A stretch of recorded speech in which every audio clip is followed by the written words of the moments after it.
Structures of life post-test. Remember to pause this video when you are answering the question.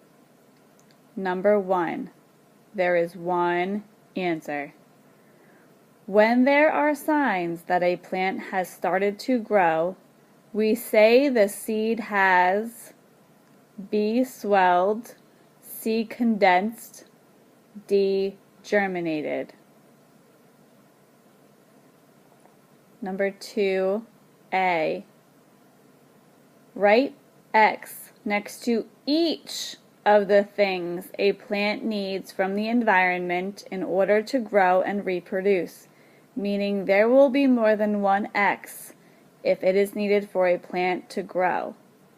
Does it need sunlight, air, nutrients, soil, food, water?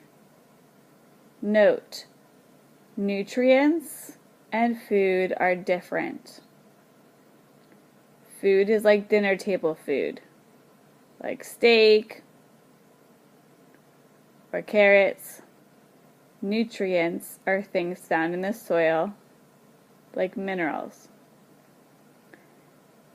Letter B. Write a word in the blank to complete the sentence. The most important thing a seed needs to begin growing is... Number 3. Mark one best answer. Blue whales feed mostly on small shrimp-like animals called krill. Blue whales are F. herbivores, G. carnivores, H. omnivores. Number 4.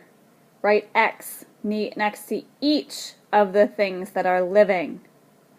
So there will be more than one X. Is sand living? Mark an X if it is. Snake. Is a snake living? Mark an X if it is.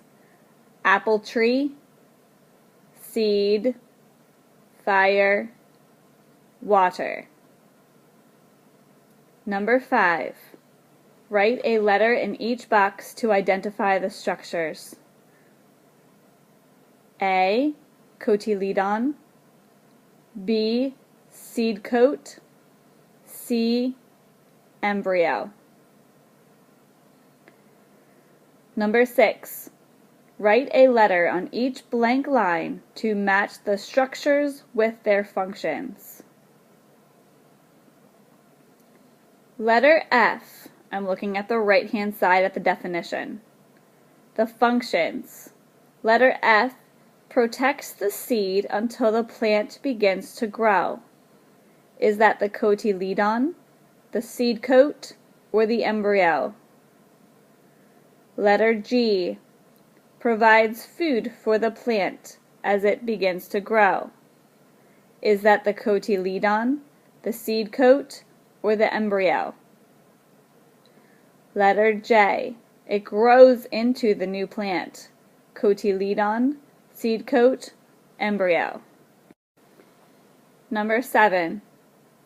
The number of bones in the human body is about 38 bones, letter A, 206 bones, letter B, 456 bones, letter C.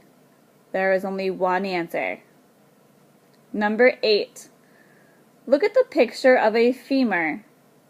The end of the bone that is circled is part of a... Is it the hinge joint or the ball and socket joint? Number 9. One answer. Which structure causes you to smile? A. muscles, B. ligaments, C. joints. Number 10. Which feature of a sea otter is most likely inherited from its parents? Mark one answer. F. Using rocks to open clams. Is that inherited from its parents? G, webbed feet. Is that inherited from its parents? Or H, a scar on its nose. Is that inherited from its parents? One answer. Number 11. A feature that is especially important for an organism's chances of survival in an environment is a property, letter B, letter C, a preference, or letter D, an adaptation. Mark the best answer. Number 12 has one answer. When you observe a snail eating, pulling itself into its shell, or using its tentacles to sense the environment, you are observing its G, adaptations, H, defenses, J, behaviors. On the next page, you are to cut out and match the stages of a plant with the sentence that matches that stage.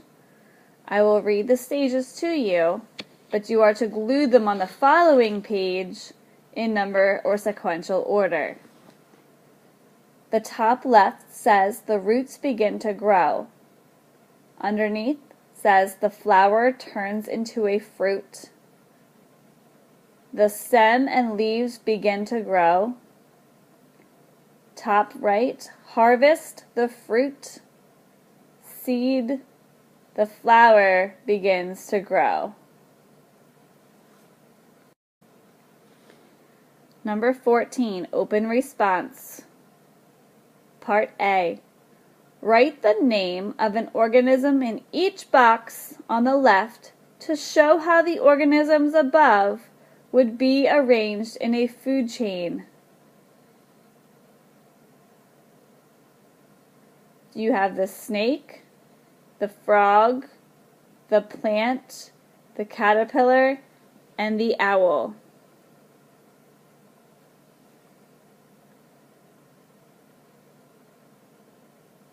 Letter B.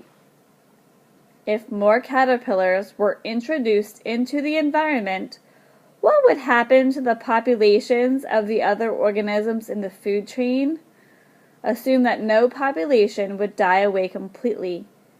Think about which populations would increase, which populations might decrease, or which populations of things would stay the same. Letter B, if more caterpillars were introduced to the environment, that's your sentence starter. Finish that sentence with the other organisms. Number 15, open response. Look at the diagrams. The two parts labeled are biceps and triceps. A student was watching her friend lift weights to make her arms strong. She wrote this entry in her notebook. We built a bone and muscle model out of a leg in class. Using that model, I'm trying to explain how an arm works. When the girl lifts the weight to her shoulder, I think the biceps gets longer. The biceps is the muscle attached to the bottom and the top and the bottom of the upper arm bone. When she moves the weight away from her shoulder, the triceps contracts. What do you think? Is this student correct? Rewrite the second paragraph from the notebook entry, making any corrections you think are necessary. As I read, fill in the blanks with your words that you'd like to add. When the girl lifts the weight to her shoulder, I think the biceps gets blank. The biceps is the muscle attached to the top and bottom of the upper arm bone. When she moves the weight away from her shoulder, the triceps blank. This is the end of your test. Go back, check your work. If you need to replay any part of this test, you may do so now. Good luck!